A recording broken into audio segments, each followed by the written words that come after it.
no que a gente faz, ler notícia de jornal acaba sendo muito pouco útil. Por quê? Você tem assessor de imprensa, né? Você vê como isso funciona, como é que você alimenta as mídias.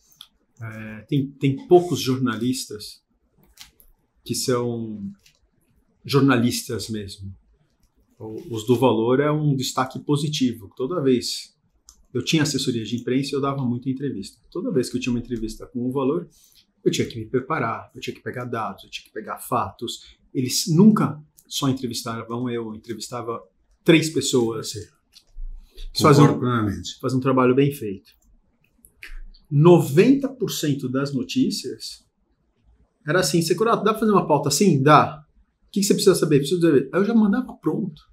O cara revisava meu texto, mudava uma outra coisa, assinava o que eu escrevi, e aí era publicado, saía no broadcast, e aí começava a pipocar em outros lugares.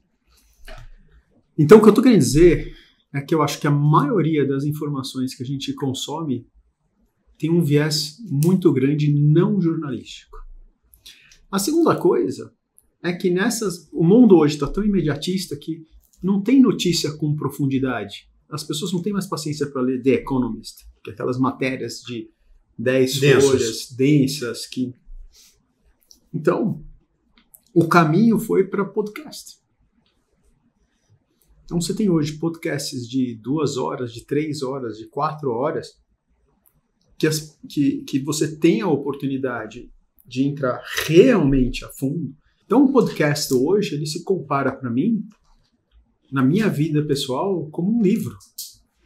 Que é como eu faço para aprender coisas novas, para ganhar um pouquinho mais de profundidade e sair daquela superficialidade. E eu sempre falo, né, para quem me segue sobre investment banking, quando você está lendo a notícia das transações no jornal, você está pelo menos 9 meses atrasado. Para não falar mais. Então, você não vai ganhar deal, você não vai fazer negócio lendo as notícias que estão sendo publicadas hoje. Eu gasto muito pouco tempo lendo o jornal. Obviamente, faço aquela leitura diagonal para saber o que está acontecendo. Eu gasto muito tempo nos podcasts e gasto muito tempo falando com os economistas, ou ouvindo eles, pelo menos, né? Então, você tem uma conta num private, você faz aquela manutenção da conta, ele te fala das perspectivas, eu sei o que as pessoas estão falando no mercado. E o que eu mais sinto falta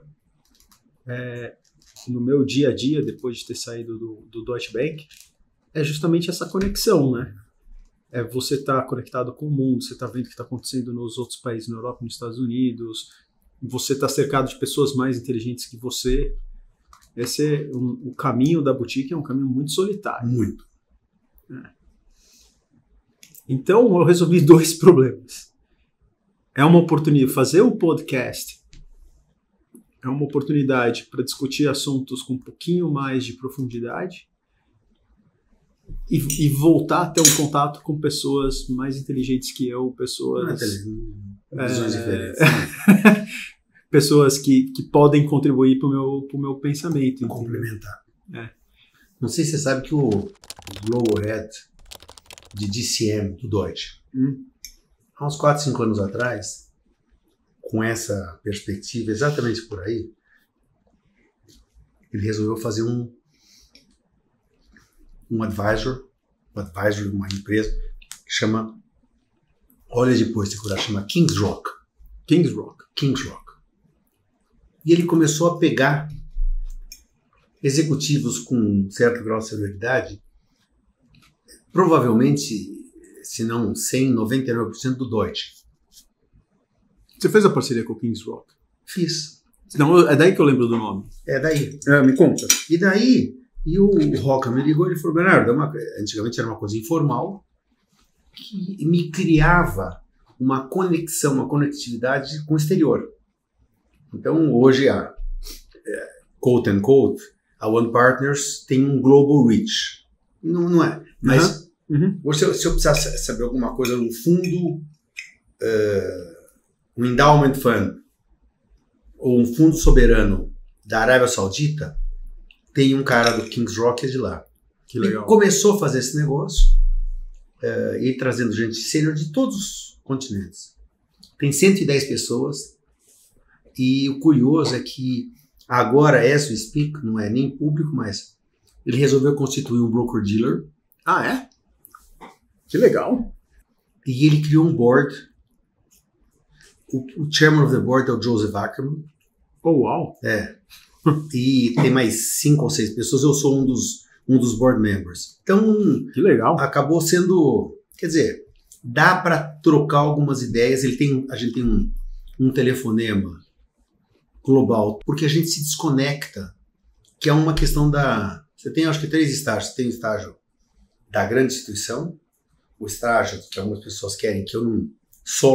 é o solo player que está numa sala sozinho, que eu acho que é desesperador, e tem um estágio que você tem o que eu tenho, que é uma boutique. Então, assim, no final das contas, a gente está sempre inventando coisas para cobrir as lacunas de não estar numa grande instituição nos deixou. Né? Vem cá, se você está gostando dessa conversa, não esquece de dar um like lá embaixo. Ajuda a gente a chegar a mais pessoas, impactar mais gente.